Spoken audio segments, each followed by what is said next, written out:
Maaf ya. Oh, jangan diwawancara dulu.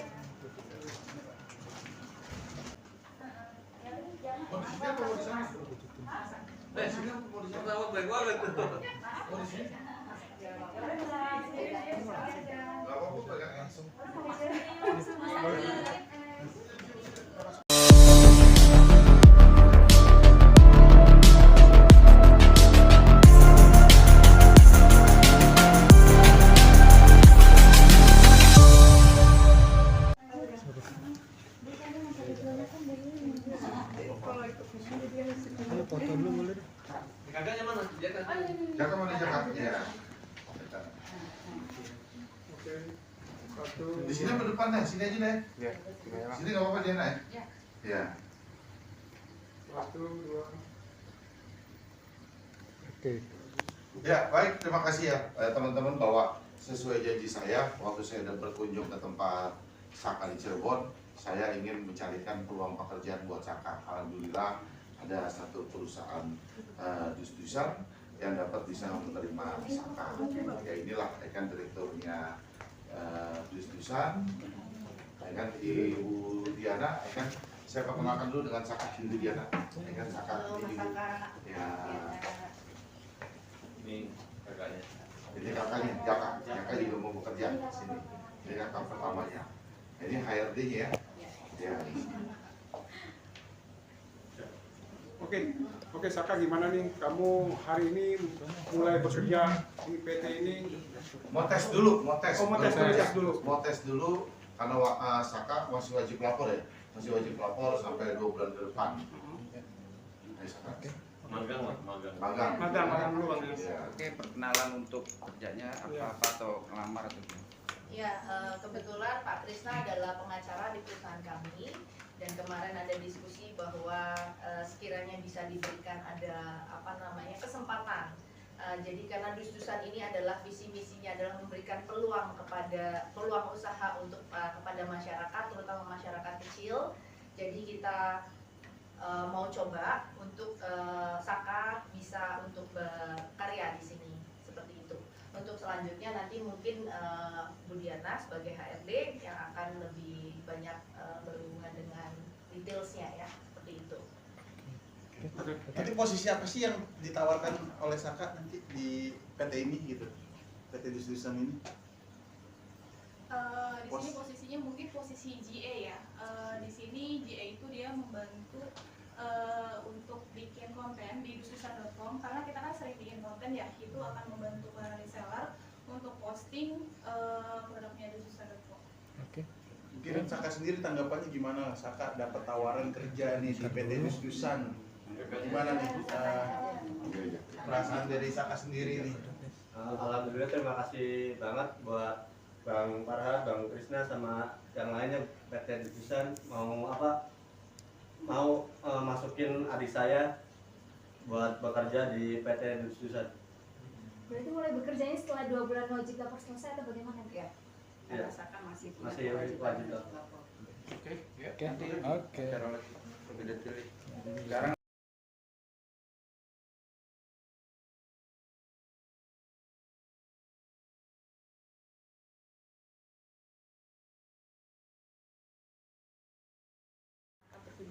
Ya, terima kasih sebelumnya teman-teman wartawan sudah datang. Hari ini kebetulan Saka mendaftar di PT Dus-dusan.com untuk menjadi karyawan kita ya, seperti yang kita tahu.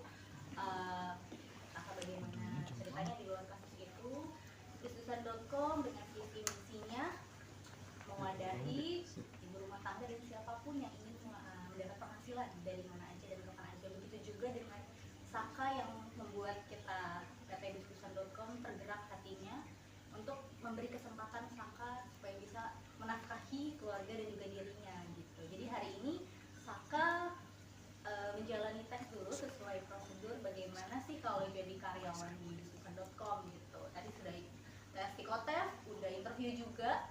Alhamdulillah lancar sih Saka ngerjainnya. Oke, gimana Saka tadi? Berapa pertanyaan Saka yang tadi kamu ikuti tes itu? Tadi sekitar 100 soalan. Berapa lama? Tadi sekitar 30 menitan. 30 menitan ya. Gimana Saka melihat nih sekarang udah mulai bekerja sekarang kamu ke depannya nanti akan seperti apa? Kan kamu bisa dikatakan masih warga binaan ya. Itu gimana? Terima kasih sebelumnya buat rekan-rekan yang membantu Saka, ada Bang Farhat, Bang Krisna, sama PT Dus-Dusan, Ibu Titin juga, semuanya terima kasih yang udah ngedukung Saka sampai akhirnya Saka bisa dimasukin di PT Dus-Dusan, tapi melalui proses gitu tuh, melalui proses. Kalau saat ini perasaannya gimana sih? Kan diajak kemari, kamu senang nggak? Seneng nggak? Ya, senang, alhamdulillah tuh senang. Ini sebetulnya pengalaman kamu yang pertama bekerja atau seperti apa? Kan Saka katanya dulu belum sempat ya.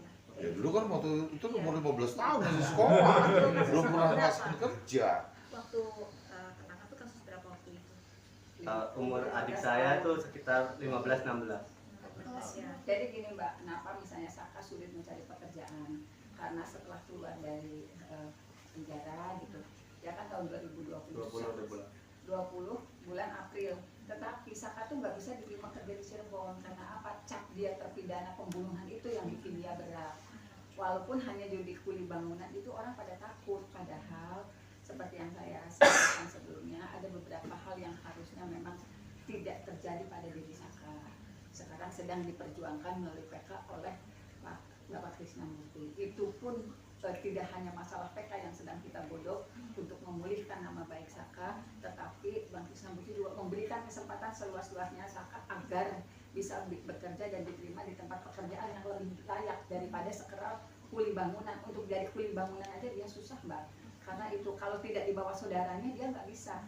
Jadi kalau dia daftar sendiri ke kuli bangunan gitu, misalnya ada proyek, tahu itu Saka nggak diterima, itu yang kami bikin berat. Saya luar biasa terima kasih Mas Krisna. Alhamdulillah.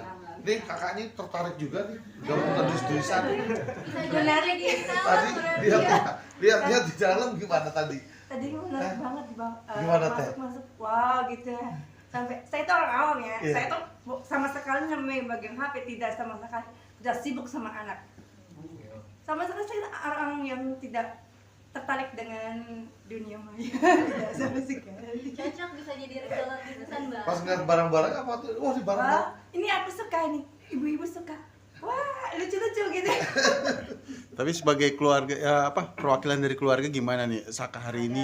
Iya, maksudnya. Alhamdulillah. Maksudnya sekarang Saka udah mulai mau dirangkul orang. Sama sekali tadi namanya Saka itu kalau dia takut, dia tidak mau. Jadi, tapi sekarang ada yang membantu, ada yang support, sudah ada sedikit perbaikan, sudah ada perubahan. Alhamdulillah, terima kasih yang sudah membantu. Saka mengenal Pak Krisna kayak gimana sih? Sosok Mas Jadi gini, kalau itu mungkin Saka nggak paham prosesnya. Sebetulnya begini, awalnya memang kan saya kebetulan tampil di beberapa media untuk membuka fakta persidangan. Kemudian pada satu kesempatan saya berkomunikasi di satu media dengan Mas Farhat. Mas Farhat sebetulnya kelihatannya masih ragu. Akhirnya kan saya tantangin aja deh, Mas Farhat gini deh, kita lihat berkasnya. Mas nggak usah banyak cerita dulu, buka berkasnya. Setelah itu saya buka berkasnya. Dari situlah Mas Farhat mungkin berpikir, kok ini ada yang salah gitu. Berkomunikasilah dengan Mas Krisna. Yeah. Nah dari situ akhirnya datang ke sana. Bagaimana proses antara Mas Farhat dengan Mas Krisna? Mangga, karena saya juga komunikasi gitu. Ya, saya peduli dengan kasus ini, menarik buat saya ketika kita membuat satu grup ya Bu Titin. Yeah. Satu grup kan dalam kasus Vina, terutama adalah masalah Saka yang terpidana 8 tahun, sudah menjalankan 3 tahun 8 bulan. Banyak kejanggalan di sini. Kita komunikasi. Sehingga waktu kemarin saya dari Jogja, saya mampir deh ke Cirebon, ingin bertemu dengan Bu Titin. Langsung ketemu Bu Titin, ketemu dengan Saka. Mendengar langsung dari Bu Titin, melihat berkas, lalu mendengar langsung juga dengan Saka, semakin menarik lagi. Makanya kita akan uji lagi kembali. Ya, kasus ini udah inkrah artinya, tapi kenapa kasus ini akan menjadi terblow up lagi? Karena banyak kejanggalan. Dan Bu Titin udah berjuang dari tahun 2016 akan membela hak-haknya daripada tersangka sampai menjadi terdakwa. Cuman teriakan-teriakan Bu Titin banyak kali dengar orang kan gitu. Ya, maksud pengacara kampung. Kalau pengacara kampung nggak didengerin.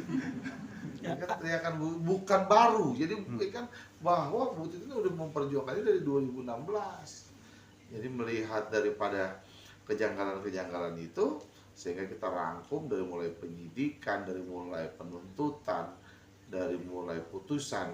Ini banyak yang janggal, gitu, banyak yang janggal. Jadi perlu dicatat bahwa malam kejadian itu Saka berada dengan Sadikun, bahwa ada motornya Irfan ya, motor Irfan rusak, lalu ingin ke bengkel, akan diperbaiki bersama dengan Sadikun. Lewatlah flyover itu, karena banyak ada polisi, ya kan, Saka dengan Sadikun nggak pakai helm, kembali di situ, nggak tahu tentang kejadian itu. Artinya bahwa malam itu Saka berada dengan Sadikun memperbaiki motornya Irfan. Cuman itu sudah diungkapkan juga di dalam fakta persidangan. Lalu kan semua kembali lagi diarahkan ke BAP lagi. Jadi cuman copy paste doang. Jadi antara BAP, tuntutan, majelis hakim mengarahkan ke ke dalam BAP. Lalu Saka kan sudah menyatakan yang sebenarnya dalam kejadian itu. Tapi apa? Nyatanya putusannya bahwa Saka dianggap sebagai kasus pembunuhan. Artinya bahwa Saka itu waktu kan usianya 15 tahun. Masih dalam undang-undang perlindungan anak. Karena pasal yang disangkakan Saka dalam BAP itu pasal apa ya? 340. Kalau dalam BAP 351. Iya, 351. Ya kan cuma dalam putusannya menjadi 340. Coba bayangkan. Nah, kami akan uji nanti di PK. Bang, kemarin sempat ke Polda Jabar gimana, Bang? Ya, Polda Jabar terkait menyangkut masalah apakah Saka kenal dengan Peggy, ya kan? Lalu di mana pembuktiannya? 3 minggu lalu itu ada penyidik dari Polres dan Polda Jabar datang bertemu dengan Saka. Dia menyodorkan 3 foto, ini. Dan lalu Saka akan melihat Peggy yang sekarang ditangkap, Peggy yang sekarang ditahan, berkembang di media. Foto yang disodorkan oleh penyidik dengan foto yang ada tuh berbeda. Cuman kan Saka sekali lagi nggak kenal dengan Peggy. Jadi Pak Saka nggak bisa berkomentar bahwa Peggy ini yang asli yang mana, yang palsu yang mana, orang dia nggak tahu, dia nggak kenal Peggy gitu loh.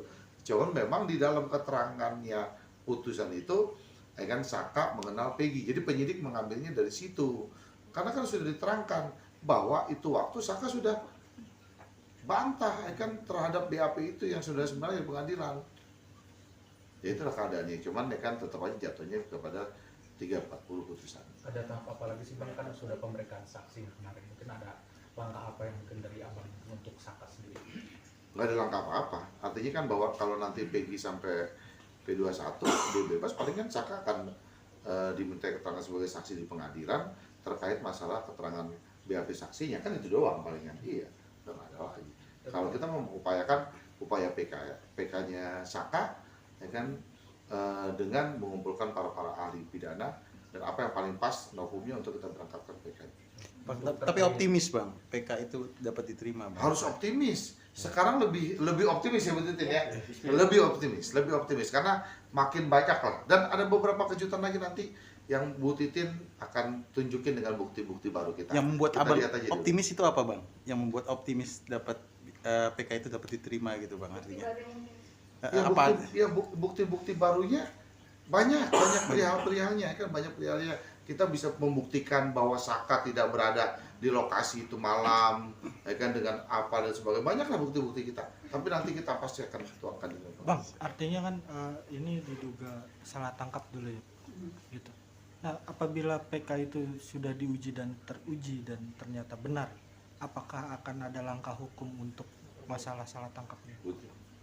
Sebetulnya gini, dari buat masyarakat, saya lebih senang menyebutnya kampung ya.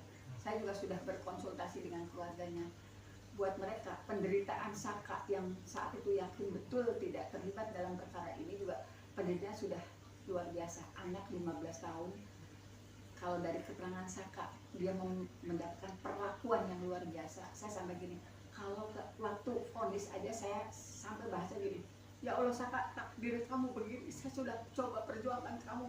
Waktu itu saya sempat ngomong ini ketika vonisnya 8 tahun. Kemudian sekarang, dan itu apa yang terjadi di sidang, kalau misalnya itu mimpi buruk saya, sampai hari ini saya ingat betul apa sih yang dikatakan hakim ketua ketika kita beralibi kalau Saka malam itu sedang berusaha mencari bengkel. Jawabannya, mana ada bengkel buka malam-malam. Itu jadi mimpi buruk saya sampai hari ini. Cuman kembali lagi, saya pengacara kampung yang aksesnya juga sangat tidak luar biasa. Saya sudah berusaha kemana-mana. Kalau misalnya hari ini ada keadilan buat Saka, kita bisa buka seperti apa sih kondisi yang sebetulnya. Kita juga nggak aneh-aneh. Jangan berpikir Saka akan untuk miliar-miliar, enggak. Dia direhabilitasi nama baiknya, dia dikembalikan hak-haknya juga sudah luar biasa. Nggak ada tuntutan yang luar biasa dari keluarga, enggak. Saka bisa diterima di tempat bekerja yang lebih baik, dia tidak dicap sebagai pembunuh juga, buat kami itu sudah luar biasa. Saya sangat terlanjur ketika Bang Krisna dan Abang Farhat masuk ke dalam tim saya, karena bukan tim mendukung saya, karena saya sebenarnya sudah komunikasi dengan beberapa pengacara. Mereka punya kekhawatiran kalau bergabung dengan saya. Jadi saya juga surprise luar biasa dengan bergabungnya pengacara nasional turut mendukung apa yang langkah saya nggak ngomong saya perjuangkan. Saya sudah melakukan itu di 2016 saya udah teriak ini ada yang salah, tapi mohon maaf waktu itu semua media tidak boleh bikin berita masalah keresahan pengacara. Yang blow up adalah kekejaman dari perkara ini. Banyak kok wartawan Jakarta yang sudah datang ke Cirebon disuruh pulang, dan itu terkonfirmasi saat ini. Maaf Mbak Titin, dulu gini. Ada wartawan yang ketika dia bercerita secara pribadi dengan Saka, menceritakan bagaimana dia saat di pemeriksaan di Polres Cirebon Kota. Kemudian setelah selesai dia nangis, demi Allah nangis.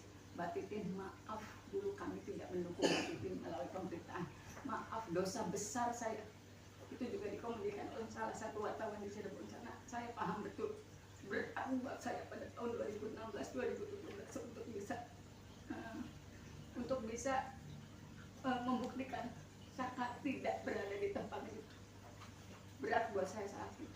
Tapi apa sih yang membuat Bu Titin itu mati-matian membela Saka gitu? Artinya apa, Bu? Apa emang ada keluarga, ada faktor emosional keluarga gitu atau seperti apa? Kalau menurut saya, kenapa? Ya kan saya bisa merasakan suasana kebatinannya Bu Titin antara fakta kejadian yang sebenarnya dengan kondisi menjadi penyidikan, tuntutan dan putusan. Ini Bu Titin banyak menemukan fakta-fakta aslinya itu seperti apa yang bertentangan. Itu loh yang menjadi Bu Titin terus ingin berjuang. Saya bisa merasakan suasana kebatinannya Bu Titin. Artinya ngeberontak apa sih? Ini loh kejadian yang sebenarnya itu begini gitu loh. Kenapa kan terjadinya begini? Hasilnya kok begini gitu loh. Itu loh kalau menurut saya seperti itu. Bang Krisna, ada intervensi dari pemerintah. Kenapa? Ada intervensi juga dong, Bang. Bu Titin mungkin yang pernah tahu. Saya sih ginilah, saya ngomong fakta persidangan. Dari dulu fakta persidangan tidak sesuai dengan bukti-bukti. Dari fakta persidangan itu bicara dari tuntutan dan fakta persidangan ada perbedaan yang sangat jauh. Seperti yang saya sampaikan di putusan itu kematian korban karena luka tusuk di bagian perut dan bagian dada. Di fakta persidangan dari hasil otopsi kematian itu karena retakan tulang belakang tengkorak. Kemudian baju yang digunakan korban yang dihadirkan di persidangan dan terkonfirmasi oleh saksi itu baju yang digunakan korban itu tidak robek. Padahal di tuntutannya kematiannya karena luka tusukan di dada dan di perut. Jadi saya sih ngomongnya fakta persidangan. Saya menghadirkan saksi alibi tidak didengar. Itulah sebabnya pada saat pemeriksaan Saka di persidangan, karena merasa persidangan itu tidak sesuai dengan persidangan anak, saya melaporkan ke Komisi Yudisial. Selain saya ke Propam Polda Jabar, karena di situ 2 hari setelah penangkapan saya juga bisa tidak melihat kondisi yang ditangkap. Kemudian ada foto-foto yang luka memar itu. Saya lapor ke Perbadan tanggal 7 September 2016. Saya lapor ke Komnas HAM karena saya juga tidak bisa menemui orang yang ditangkap. semua yang ditangkap pada tanggal 13 September 2016. Akhirnya setelah proses persidangan saya melapor ke Komisi Yudisial, dan itu memang kalau Komnas HAM baru 2 minggu belakangan ini setelah viral baru membuka kembali perkara ini. Dan sebetulnya berkas di Komnas HAM itu masih lengkap, hanya foto-foto yang boncornya aja yang hilang, saya kasih kembali. Bang Krisna, pertama kali ketemu sama Saka, kan selama 8 tahun dia menderita nih, mental segala macam, sampai netizen juga dihabisin kan. Nah, pertama kali ketemu Bang Krisna, apakah dia sudah aman mentalnya atau masih? Saya melihat pertama kali bertemu dengan Saka sekarang umurnya berapa nih? 23 tahun. Tapi terasa saya seumuran 23 tahun tuh kayak masih komunikasinya tuh masih kayak komunikasi orang umuran 15-16 gitu loh. Nggak bisa terlalu ya kan iya. Maksudnya kenapa dia nggak bisa menjadi umur 23? Ya, karena waktu itu kan di pressure kondisinya di umur 15 tahun kan seperti itu, bayangkan coba. Ada trauma sendiri. Coba kalian lihat sekarang, coba bahasanya ngomong dengan Saka. Iya. Kan nggak seperti kayak umur 23 dia. Bang, artinya ini perlu konsultasi dari psikologi atau seperti apa sih Bang untuk memulihkan kepercayaan diri dia, terus kayak gitu, kembalikan mental tadi. Oh iya, nanti kita akan coba bantu secara pelan-pelan ke arah sana. Nah, untuk PK sendiri itu kan pasti kalaupun itu pasti ada tuntutan untuk kemudian nama baik, ganti rugi segala macam, kan negara wajib yang mengambil itu kalau misalnya dia terbukti salah seperti apa? Yang saat ini yang penting kita konsen akan terhadap novum kita dulu aja ya Bu Titin ya. Akan Dan novum. kita nggak bisa ceritakan di forum ya. Iya, novum kita dulu aja. Dan kita akan perkuatkan untuk masalah PK. Oke, gitu Oke, ya. untuk kalau untuk masalah kerja berarti udah mulai sekarang bisa bekerja atau Iya, mungkin sekarang magang dulu, nanti kita akan wajib lapornya selesai baru akan bekerja. Berarti Saka akan menetap di Jakarta nih nanti kalau misalnya sudah bekerja di Kan ada beberapa kan cabang kita penempatannya kan bisa di daerah juga, nggak ada masalah. Ini kan bisa kerja di mana aja. Kan ini kan sistemnya kan dari pusat yang diatur, apa gimana tuh? Iya, mungkin gimana mekanismenya ya, prosedurnya seperti apa? Bukan itu yang nanti saya kurang paham. Sebetulnya Desdusan sendiri ini pusatnya memang di Jakarta Barat ya, cuma memang kita banyak sekali gudang-gudangnya di daerah, ada di Brebes yang sedang dipersiapkan, kemudian juga ada di Medan dan lain-lain gitu. Jadi memang saat ini Saka sesuai info dari Pak Kris ya, untuk kita interview dulu, kita tes gitu, dan akan menjalani prosesi magang dulu ya, karena masih wajib lapor ya Mah ya. Gitu. Sampai kapan Mbak?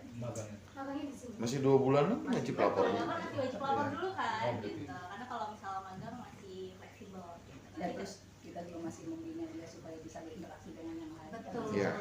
Iya. Mbak, maaf nih Mbak, bukan gimana tapi apakah dusdusan.com sudah siap? Maksudnya ada beberapa netizen yang nyinyir juga gitu Pak. Iya, Dengan netizen Nah, ketika Mbaknya menerima Saka dengan dalam tanda kutip ada kasus gitu, Ya. pasti kan akan banyak pertanyaan gitu. Betul, karena sempat juga memang diperbincangkan dari internal kita ya ketika mendapat informasi bahwa dari manajemen ingin memberi kesempatan gitu. Cuma memang di luar kasusnya itu ya, salah atau tidak memang itu bukan ranahnya Desdusan untuk membahas gitu. Tapi memang sesuai dengan visi misi Desdusan.com ini, kita tuh memang ingin mewadahi di mana kita reseller kita wadahi untuk memberi pendapatan, penghasilan gitu. Begitupun melihat dari kasusnya Kak Saka ya, karena tadi Mama juga sempat info daftar kuli bangunan sana sini nggak bisa gitu kan. Nah, dengan visi misinya Desdusan mewadahi siapa saja biar bisa berpenghasilan, begitu juga untuk Saka. Gimana nanti melalui prosesnya menjadi karyawan, tapi juga tadi tes dulu ya. Tes dulu gitu. Dan ya toh Saka juga udah menjalani hukuman yang tadi sudah dilewati sekitar 8 tahun ya, berarti kalau memang katanya itu salah atau tidak ya sudah menjalani proses. Kalau dia jadi konten kreatornya daripada apa tuh namanya dus-dusan, kan juga bisa kerja di rumah juga bisa. Betul. Komunikasi dus-dusan modelnya gitu kan? Iya, modelnya begitu juga kok. Dia bisa konten di rumah atau gimana? Ya gitu ya. Betul, karena kita juga terbiasa reseller dan lain-lain tuh dari yang nol yang nggak punya pengalaman sama sekali. Begitu juga kan kalau Saka lama di dalam penjara, nggak ada pengetahuan dan lain-lain, tentu kita akan memberi wadah juga ilmu dan lain-lain gitu. Kita samakan dengan yang lain-lainnya seperti itu. Dari Saka sendiri tertarik nggak kerja di dus-dusan gini, kan harus nge-live gitu. Saka, Dari Saka ya. sendiri tertarik ya? Tapi sebenarnya nge-live doang. iya. Itu gak Saka. Gimana Saka? Nanti tinggal diajarin. Senang nggak? Senang nggak? bertahap sih, maksudnya nggak yang langsung Saka live, masih Gimana? Oh, dengar itu. Apa Saka? Gimana? Sebelumnya belum ada pengalaman, ini mau coba-coba buat pengalaman.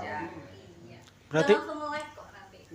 berarti untuk sekarang Saka fokusnya nyari duit ya buat keluarga ya? Iya dong. Iya dong. Udah 23 tahun ya, harus bisa mencari nafkah. Namanya hidup harus berjalan, siapapun bisa mendapat kesempatan. Oke. Gitu. Oke ya. Ya, oke, makasih. Thank you.